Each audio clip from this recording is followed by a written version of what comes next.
Նրան տապանում հյուրընկալել եմ Հանրապետություն կուսակցության քաղաքական խորհրդի անդամ հրապարակախոս Անահիտ Ադամյանին։ Տիկին Ադամյան, շնորհակալ եմ հրավերն ընդունելու համար։ Դեռ հուլիսին հայտնի դարձավ, որ պարոն Արամ Սարգսյանի նկատմամբ մահափորձ է կազմակերպել, հիմա դատավարություն է ընթանում եւ դուք Facebook-յան ձեր էջում ձայնագրություն եք հրապարակել։ Մեր հարցազրույցը հենց այդ ձայնագրությունից սկսենք, ինչ մանրամասներ կարող եք հայտնել մեզ եւ հեռուստադիտողին։ Բարի օր, շնորհակալ եմ հրավերի համար, ցավոք մանրամասներ հրապարակել չեմ կարող, դատավարությունն ընթանում է, բայց կարող եմ հայտնել իմ անձնական տպավորությունը եւ իմ անձնական տեսակետը։ Միանշանակ է, որ Արամ Սարգսյանի դեմ ծրագրվածը քաղաքական սպանության փորձ է։ Եվ այդ քաղաքական սպանության փորձ լինելը հիմնավորվում է նաեւ նրանով, որ հանցագործությունը ծրագրածը չի փորձել նրան սպանել, ասենք Արարատում, որտեղ երկուսն էլ բնակվում են։ Պարտադիր որոշել է գալ եւ իր այդ մարտական նռնակը նետել կուսակցության գրասենյակից ներս։ Ձայնագրության մեջ այդ հատվածն էլ կա, անկախ նրանից, որ այդ պահին այնտեղ միայն Արամ Սարգսյանը չի, անկախ նրանից, որ այնտեղ միշտ լինում են քաղաքացիներ եւ վերջին հաշվով անկախ նրանից, որ մեր կուսակցության գրասենյակը Քարայրք շերքի առաջին հարկում է, որտեղ լավ բնակեցված շենքում պատկերացնում եք, եթե այդ նռնակը պայթեր, ինչ կկատարվեր այդ մարդկանց հետ, որոնք կուսակցության հետ բացարձակապես կապ չունեն։ Ավելորդ է հարցնել, թե ում է խանգարում պարոն Սարգսյանը եւ կուսակցությունը, Տիկին Ադամյան։ Ես կարծում եմ, որ այստեղ շատ հստակ ձեռագիր կա։ Գիտեք, այստեղ միայն Արամ Սարգսյանի խնդիրը չի։ Այստեղ ընդհանրապես, եթե ձայնագրության մյուս հատվածներն էլ, որոնք մենք դեռ հրապարակելու ենք, հետևեք մյուս հատվածներին էլ, ակնհայտ կդառնա, որ այս մարդը բացարձակ ռուսական կողմնորոշում ունի։ Եվրոպային օրինակ Եվրամիությանը 2 տարվա կյանք է տալիս։ Հայտարարում է, որ Ռուսաստանը իհարկե նրա բառապաշարը շատ ինքնատիպ է, յուրաքանչյուր երկրորդ, երրորդ բառը հայհոյանք է, որը բնականաբար ես չեմ կարող վերարտադրել, ես կարող եմ ասել բովանդակությունը։ Մտավորապես ամբողջ տպավորությունը այն է, որ Ռուսաստանը չլինի, Հայաստանը ընդհանրապես չլինի, ավելին, որ եթե Ռուսաստան չլինի, Թուրքիան կգա մեզ կուտի եւ այլ եւ այլ եւ այլն։ Երբ ես սա բարձրաձայնում եմ, դուք ծանոթ երանգներ այս ամեն ինչի մեջ, ծանոթ տրամաբանություն չեք որցում, կարծում եմ բոլորի համար ակնհայտ է, բայց այստեղ խնդիրը գիտեք ինչ է, ես կարծում եմ, որ այս մարդը միայն կալանավորումը, միայն իր կալանավորումը սխալ է, որովհետև հեռախոսային խոսակցություններից ելնելով նրա հետ գործակցել են բազում մարդիկ, նա հնչեցնում է բազում անուններ, որոնք չեն կարող այս ամեն ինչի հետ կապ չունենալ։ Ես կարծում եմ, որ հետաքննությունը պետք է շարունակվի նաև այս մարդկանց ուղղությամբ։ Մասնավորապես ընկինը, ում հետ խոսում է մեր տարածած տեսագրության մեջ, չգիտեմ վկայի կարգավիճակ ունի, թե չունի նույնիսկ, բայց նա բացարձակ հանցագիծ է։ Այստեղ ակնհայտ է դառնում, որ գործել է ցանց։ Իսկ եթե գործել է ցանց, եւ եթե հիմա կոնկրետ դատավարությունը պատասխանում է հարցին, այս մարդը մեղավոր է թե ոչ, մենք բաց ենք թողնում ամենակարևորը, ովքեր են կազմակերպիչները, որովհետեւ եթե կան կազմակերպիչներ, իսկ կազմակերպիչներ հստակ կան,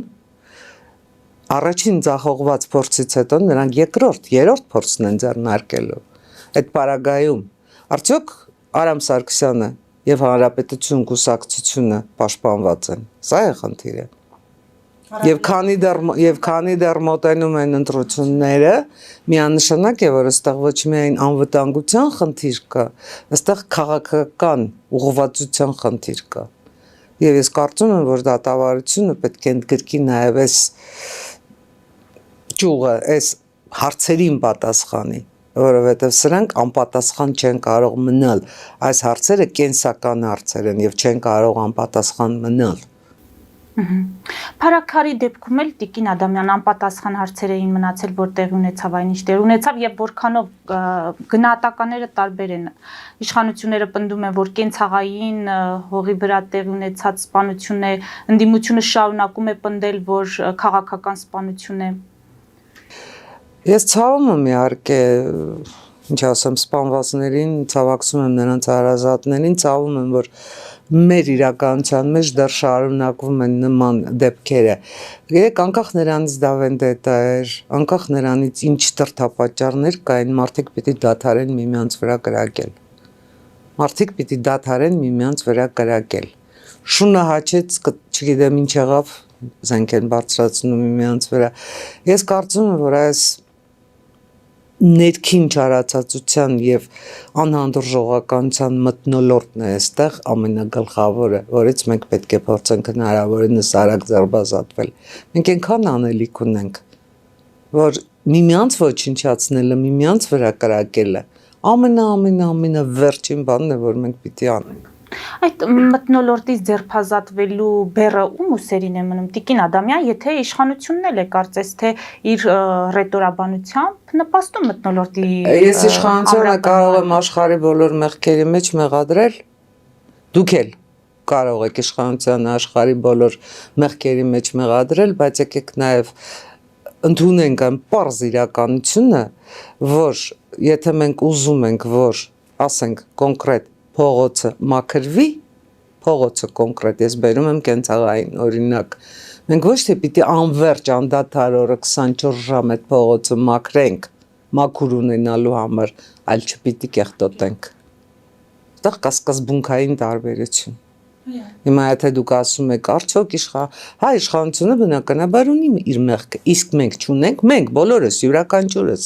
սկսած ինձնից վերջացրած ձեզնով չունենք մեր մեղքը այդ անդրժողականության, ատելության, թշնամանքի մթնոլորտի համար իհարկե ունենք։ Որովհետև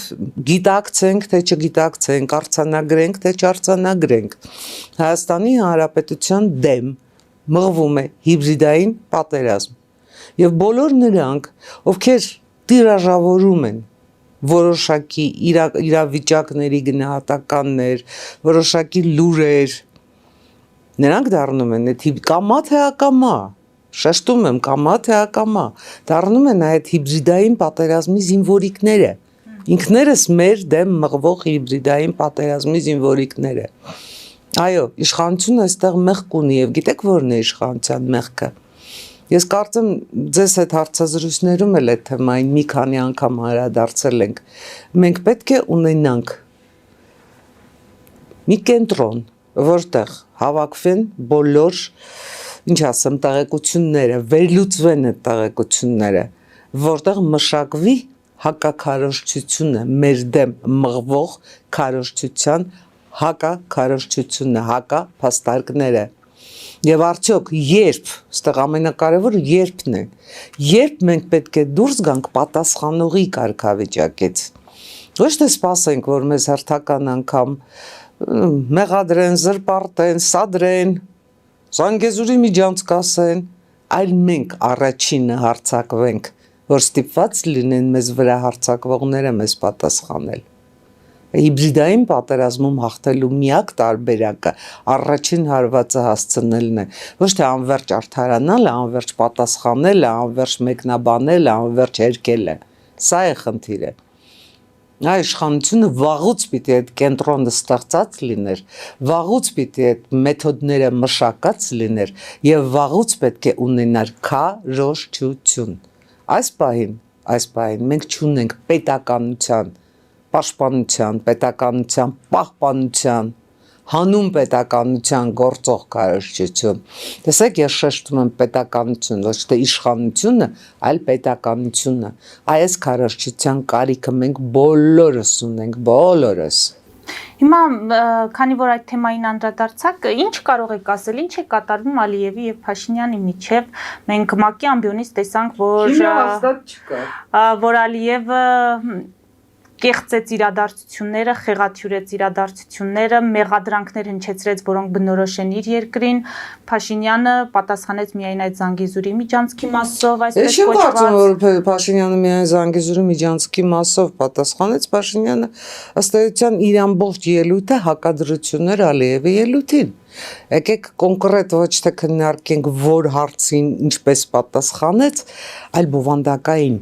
բովանդակային։ Հիմա ինչպես է Ինչ էր ասում Իլհամ Ալիևը։ Իլհամ Ալիևը փորձում էր ՄԱԿ-ի բարձր ամբիոնից ամբողջ աշխարհին ներկայանալ Նապոլեոն Բոնապարտ հյուսիսային, կներեք, Անդրկովկասից։ Մենք գլխարկներ պակասում։ Փորձում էր ներկայացնել, որ ինքը այնպիսի մի ղեկավար է, այնպիսի մի, ինչ ասեմ, հզոր տնտեսություն ունի, պրոֆիցիտը բյուջե, պահուստային ֆոնդեր, չգիտեմ ինչեր, աշխարհի գերզարգացած տերությունն է Ադրբեջանը, ամենաժողովրդավար պետությունն է Ադրբեջանը, այնտեղ ընդհանրապես երևի խնդրեմը միայն նա է, որ կորոնավարակը չի վերացել եւ Ադրբեջանը դեռ փակ է պահում իր սահմանները։ Բայց դա իհարկե ՄԱԿ-ի ամբիոնից չհնչեց։ Այդպիսի պետություն է Ադրբեջանը, ՄԱԿ։ Տեսեք, հիացեք, զարմացեք, գնացեք ձեր տունը։ Բայց ինչու պետք է Ալիևը կաշկանդվի, եթե ԱՄՆ նախագահը իսկապես հիացած է նրանով։ Գիտեք, ԱՄՆ նախագահը նույնքան հիացած կլիներ ձեզնով, ասեմ։ Իսկապես ձեզնով, եթե դուք այնտեղ որպես լրագրող լինեիք, եթե դուք նրան տայիք համարձակ հարցեր։ ԱՄՆ նախագահը եթե նկատել եք, թե առաջին պաշտոնավարման ընթացքում, թե երկրորդ պաշտոնավարման ընթացքում իր հարցազրույցներում, իր գրառումներում քաղաքական լեզու չի կիրառում։ Նա խիստ անմիջական, խոսակցական շփման լեզու ունի, ընդ որում ամերիկյան շփման, որից մենք ամենայն դեպս բավականաչափ հեռու ենք, մենք սիրում ենք ամեն ինչ հիմնավորել, բացատրել, հերկել մի նախադասության մեջ։ Նա անմիջականորեն ասում է, ինչ այդ պահին հարմար է համարում, ինչ այդ պահին մտածում է։ Եվ այո, հիացած է, իսկ ինչու հիացած չլինի։ Եթե վերջապես ավարտել է պատերազմը, Ալիևը լավ է զգում, մենք ինչու լավ չենք զգում, նույնքան նա հիացած է Նիկոլ Փաշինյանով։ Կարծում եք։ Այո, վստահ եմ, ամենայն դեպս իր հայտարարություններից ելնելով։ Դա կարծելու, տեսնում եք ձեր հարցը արդեն վկայում է այդ հիբրիդային պատերազմի շորշոփները։ Մենք ամեն ինչ պիտի կասկածի տակ դնենք, ոչ։ Մենք Պիտի ասենք, Ալիևով չի հիացած, Նիկոլ Փաշինյանով է հիացած, ասել է SSS բաները, դա թող գնա Ալիևը մեզ պատասխանի։ Թող Ալիևը մեզ պատասխանի, չէ, ինձնով էլ է հիացած, ես էլ եմ լավ տղա։ Հիմա Փաշինյանի ելույթին ասացիք հակադրություններ, գիտեք Փաշինյանը ելույթին Զանգեզուրի Միջանցք, այդ ինչ ասեմ, ճակերտ ասեմ, փակագից ասեմ, ինչ ասեմ, այդ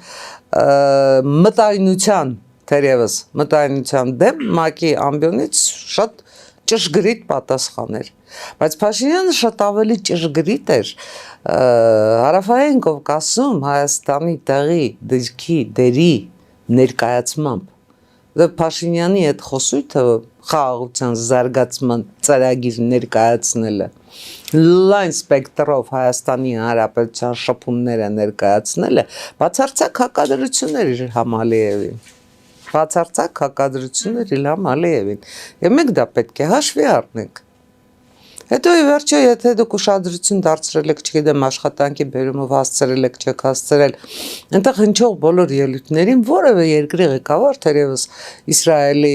վարչապետի բացառությամբ, մի քիչ էլ Վուչիչի, որևէ երկրի ղեկավար այնպես մանրամասն հանգամանալից պատմական շրջադարձային ինչ ելույթ չէր ունենում։ Բոլորն էլ խոսում էին այսպես իրենց անելիքներից, ընթացիկ հարցերից, ինձ համար օրինակ շատ կարևոր էր Էմանուել Մակրոնի ելույթը, որովհետև բացի Ֆրանսիայի մասին խոսելիս նա խոսում էր Եվրոպայի մասին, Եվրոպայի զարգացման, Եվրոպայի անցնելիք ճանապարհի եւ աշխարհի անցնելիք ճանապարհի մասին, ու դա շատ կարևոր էր։ Դե Տրամփի ելույթի մասին արդեն չեմ ասում։ Տիկին Ադամյան, թրիփի հետ կապված գործնական քայլերի վերաբերյալ պայմանավորվածություններ այս պահին չկան, Փաշինյաններ լրագրողների հետ զրույցում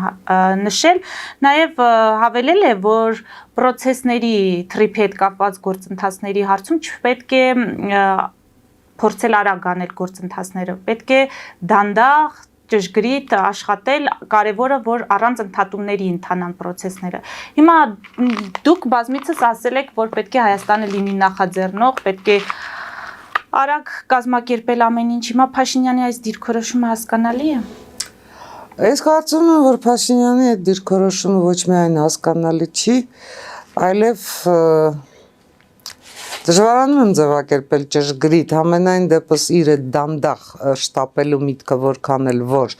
իրական գետնի վրա հասկանալի է, որ նա փորձում է բոլոր հարցերը լուծել հիմնավոր, փորձում է բոլոր հարցերին պատասխաններ տալ այնպիսի, որ այդ պատասխանները այսօրվա մեջ լինեն, վաղը չհերկվեն, այնուամենայնիվ հապաղում է եւ այդ հապաղումը չեմ ուզում կապեմ հայկական կողմի հետ։ Ես կարծում եմ, որ հիմա թերևս այնքան էլ ճշգրիտ չի, որ ոչինչ չի արվում, իհարկե արվում է։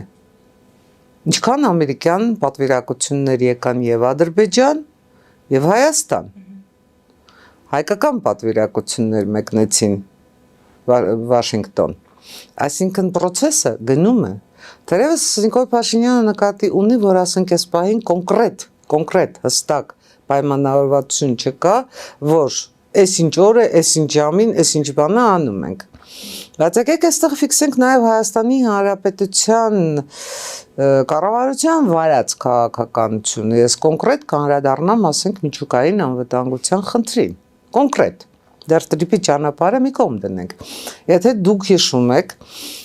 հայ-ամերիկյան հուշագրերում անդրադարձ կա էներգետիկ անվտանգությանը։ Միանշանակ անդրադարձ կա երկրորդ կետն էր, կարծեմ, էներգետիկ անվտանգությանը։ Մենք էներգետիկ անվտանգության ընդհանրապես որևէ պատկերացում ունենք, հստակ պատկերացում, հստակ, կոնկրետ, ինչ ենք մենք ասում, էներգետիկ անվտանգություն ասելով ինչ ենք հասկանում։ Գիտեք, եթե մենք պատրաստվում ենք, ասենք, Մեծամորի ԱԵԿ-ը մինչև 2036 թվականը շահագործել, դա նորմալ է, եթե հնարավորությունները կան, եթե ՄԱԳԱՏ-ն չի առարկում, եթե տեխնիկապես ատոմակայանը կարող է այդքան ծառայել, նորմալ է, այստեղ որևէ խնդիր չկա, բայց 2036 թվականից հետո Հայաստանի Հանրապետությունը վերջանալու է, չվերջանալու չէ միանշանակ, մեր էներգետիկ կարիքները այսպես ինչ-որ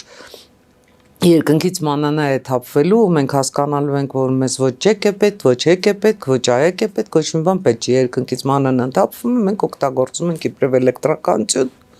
ջեռուցում եւ այլ եւ այլ եւ այլն։ Հիմա ով պետք է մտածի երկրորդ ԱԵԿ-ի մասին։ Եվ ինչքան կարելի է երկրորդ ԱԵԿ-ի ոդիսականի աշխարհագրությունը մեծացնել, Ռուսաստան, Կորեա, Ֆրանսիա, Ամերիկայի Միացյալ Նահանգներ, դա չգիտեմ, դա կարող էլի երկրներ կան, Չինաստան, Բելարուսներ առաջարկում Չինաստան, Բելարուսը ընդհանրապես, ես չգիտեմ, ինչ ասեմ, եկեք կօգնենք եւ այլն։ Այս աշխարհագրությունը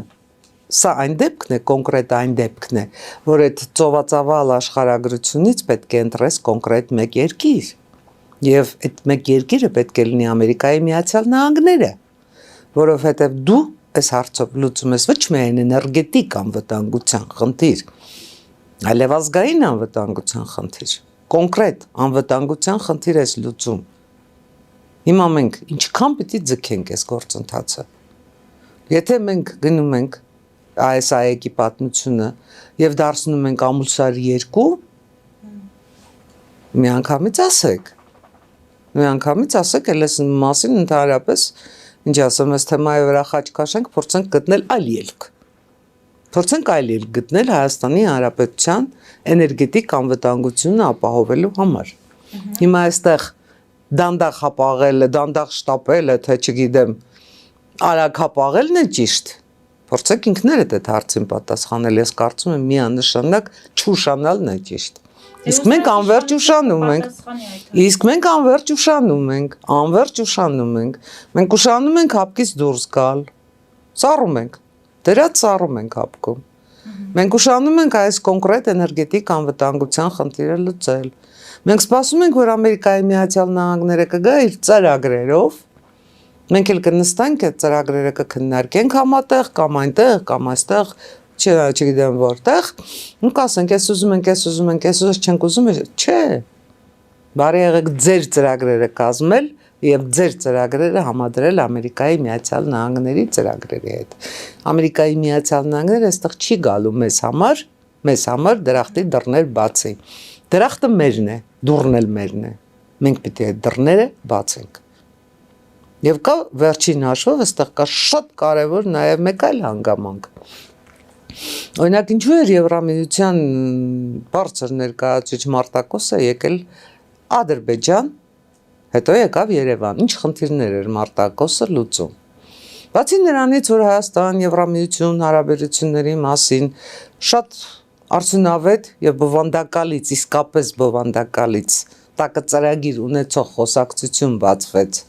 Ու կարծում եք Մարտակոսը միայն եկել էր այստեղ Հայաստանի Հանրապետության եւ Եվրամիության խնդիրները քննարկելու։ Ես վստահ եմ, որ Մարտակոսը եկել էր Հայաստանի Հանրապետություն Եվրամիության մասնակցությունը տրիպին քննարկելու։ Միանշանակ այդ հարցերն ինչ ասեմ, անկասկած եղել են բանակցությունների օրակարգում։ Մենք պիտի ծրագրերը մեր կազմենք նաև Եվրամիությանը հաշվի առնելով։ Ֆելիչե ժամանակակից ատամնաբուժական կլինիկա։ Այստեղ հարմարավետությունն ու խնամքն առաջնային են։ Այստեղ կիրառվում են ատամնաբուժական ամենաժամանակակից տեխնոլոգիաներ, ճշգրիտ ախտորոշում, արդյունավետ բուժում, նուրբ փորձառություն եւ անհատական մոտեցում։ Սկսած սովորական մանրուքներից մինչև առաջադեմ ընթացակարգեր, այստեղ դուք գտնվում եք բարձր որակավորում ունեցող եւ փորձառու ատամնաբուժական մասնագետների ձեռքերում։ Մեր բարեկամական եւ հյուրընկալ անձնակազմն այստեղ է յուրաքանչյուր այցը հաճելի դարձնելու համար։ Ֆելիչե, ձեր առողջ եւ ամենաերջանիկ շպիտը սկսվում է այստեղից։ Եկեք եւ բացահայտեք նորարարության փորձագիտության եւ կարեկցանքի կատարյալ համադրությունը։ Երևան շիփինգ, սենսացիա ստեղ, հա։ Այո, ճիշտ եք եկել։ Սանդրոցներ Երևան ուղարկելը $2.99 օթանավով։ Այո, Իսկ եթե դոլար ուղարկես, դոլար ստանան։ այո, Իսկ որ տանեն տուն հասցնեն, էլի մի տոկոս, հա։ 2%։ Երասը ծրի է, էլի։ Ժողովուրդ սենսացիա, ծրի է։ Նորթ Հոլիվուդ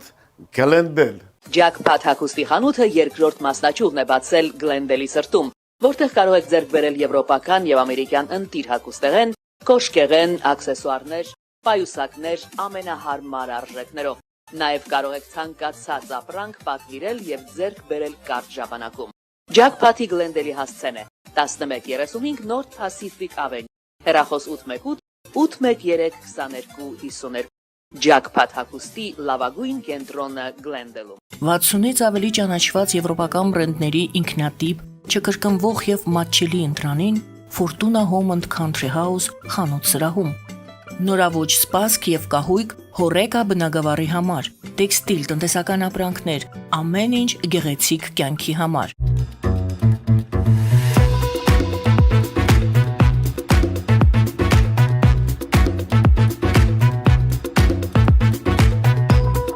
Արարատ ռեստորան, ընտանեկան եւ ընկերական ժամանցի լավագույն հասցե, սիրված արտիստներ, հյուրընկալ մթնոլորտ, հարուստ ճաշացան, անմահական խորտիկներ։ Արարատ ռեստորան, հասցեն անփոփոխ, սիրով սպասում ենք ձեզ։ Լավագույն պաղպաղակ, բնական, համեղ եւ մատչելի գներով պաղպաղակը կարող եք ձեռք բերել բոլոր հայկական խանութներում։ Պահանջեք հայկական պաղպաղակ, Թամարա պաղպաղակ։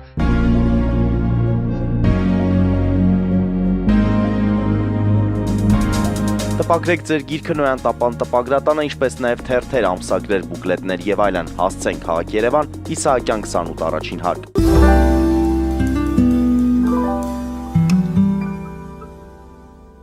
Տիկին Ադամյան, քանի որ Հայաստանի քաղաքական դաշտը արդեն գտնվում է նախընտրական տրամաբանության մեջ, հիմա բոլորը հետևում էին Մոլդովայում տեղի ունեցած խորհրդարանական ընտրություններին, դրանց արդյունքներին, մի մասը ողջևորված են, մյուս մասը ռուսական ավելի թեզերն են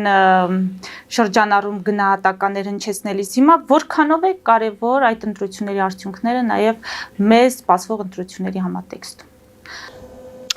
Ես կարծում եմ, որ Մոլդովայի ոչ միայն այս ընտրություններն էին մեզ համար շատ կարևոր, մեզ համար շատ կարևոր էին Մոլդովայի նախագահական ընտրությունները,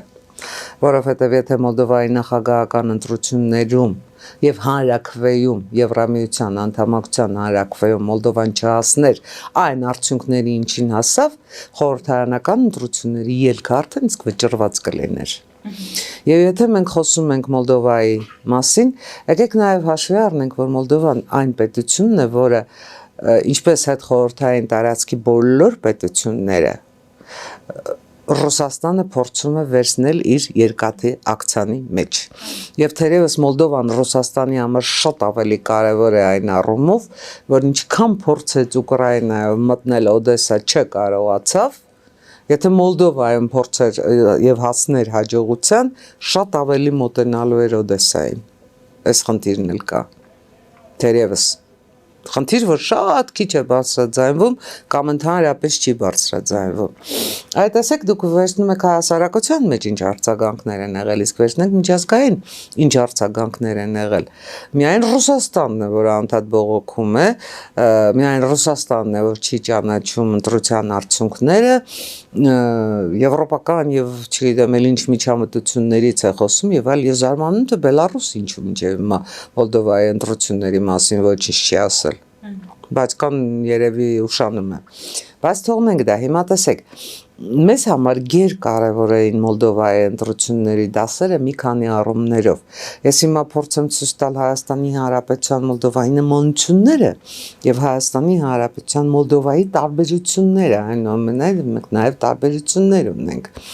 Միանշանակ է, որ Ռուսաստանի Դաշնությունը փորձում է եւ փորձելու է ազդել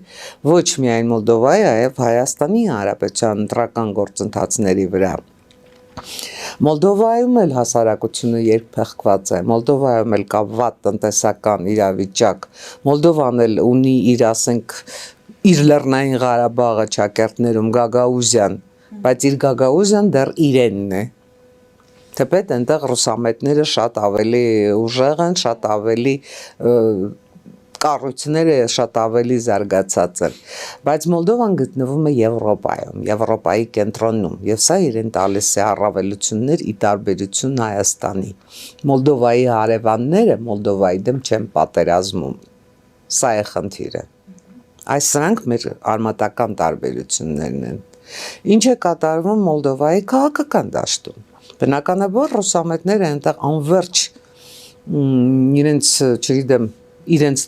բառով ասեմ ագենտներ, թե մեր բառով գործակալ, իրենց գործակալական լայն ցանց ունեն։ Եվ այդ գործակալական ցանցի մեջ նրանք ընդգրկել են ոչ միայն աշխարհիկ իշխանությանը, այլև հոգևորականներին։ Մոլդովայի եկեղեցին լայնորեն ներգրավված է Մոլդովան ռուսաֆիկացնելու մեջ։ Տեսնում եք տարբերությունները եւ նմանությունները, այո։ Եվ սա հետ խորհրդային տարածքի հիբրիդային պատերազմի ամենաեական գործոններից մեկն է, որովհետև Վրաստանի եկեղեցին նույնքան այդ իրադարձությունների մեջ էր, Ուկրաինայի եկեղեցին նույնքան այդ իրադարձությունների մեջ էր, որքան հայ առաքելական եկեղեցին։ Այսինքն սա գնում է օրինաչափություն, եւ սա մեր առանձնահատկությունը չի, որ որոշ սրբազաններ առանց սքեմը հանելու իրենց վարչապետի տեխնացուներ էին Երևակայում, հեղաշրջման կոչ էին անում եւ այլ եւ այլ եւ այլ։ Սա նույն ձեռագիրն է, նույն կենտրոնում գրված, նույն կենտրոնում կնիկված, նույն ձեռագիրն է հայտնի։ Հիմա Մոլդովան ինչի հաշվին, ինչ ռեսուրսների հաշվին կարողացավ հաջողության հասնել։ Մոլդովայի միանշանակ ռեսուրսներից մեկը այն էր, որ այնտեղ իշխանությունը շատ ավելի սթափ էր, շատ ավելի զգաստ էր եւ իշխանությունը ուներ մեկ, ինչ ասեմ, սկզբունք, ժողովրդավարությունը պետք է պաշտպանված լինի։ Հստակ, ժողովրդավարությունը պետք է բռունցքներ ունենա, ժողովրդավարությունը պետք է ինքը իրեն պաշտպանի։ Այ հենց այդ սկզբունքի հիման վրա ընտրությունների նախորդ օրը որոշ քաղաքական ուժեր, որոշ կուսակցություններ ու դաշինքներ հանվեցին ընտրապայքարից։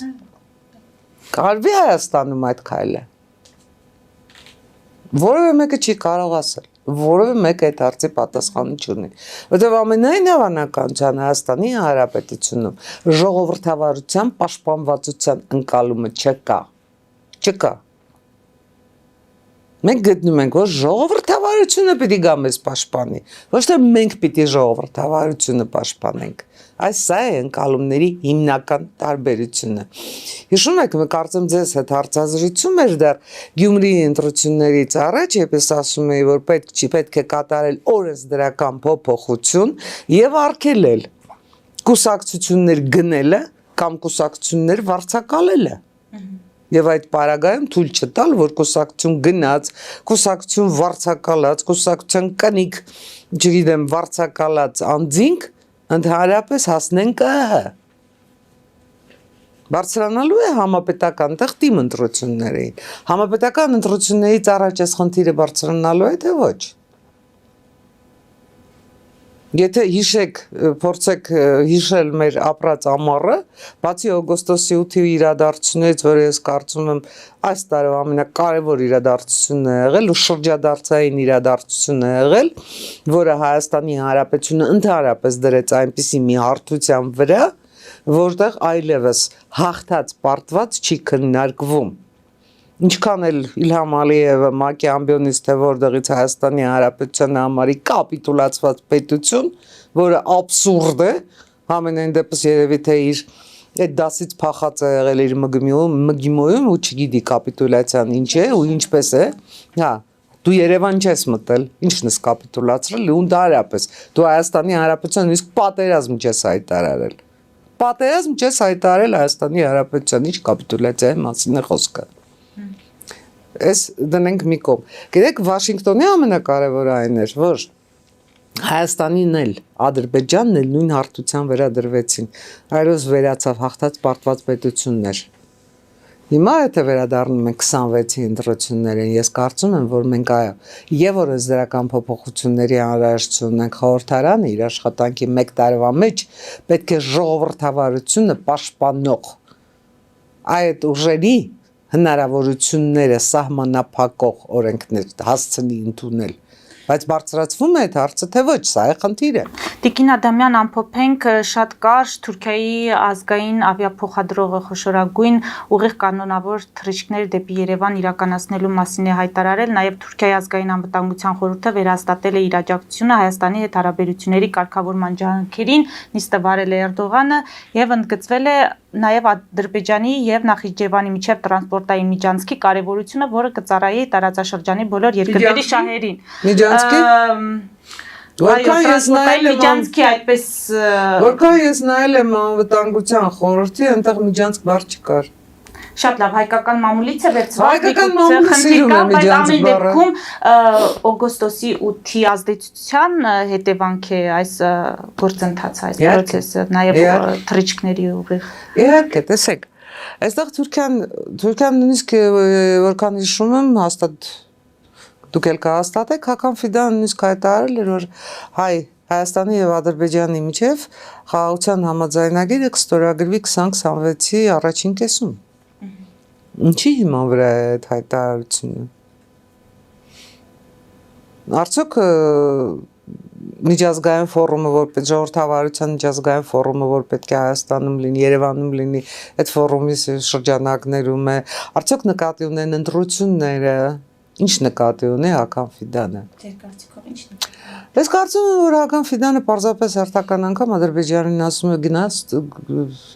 վստահ եղի, որ գնալու ես ու ստորագրելու ես ու որ մեր վրա հույս չդնեսել։ Որովհետև այ տրիպում Թուրքիան, գիտեք տրիպի առանձնահատկությունը որն է։ Տրամպին հաջողվել է կազմել մի ծրագիր, որը ոչ միայն մարտհամակները իրար միացնում, այլև որը շոշափում է տարածաշրջանի պետությունների շահերը,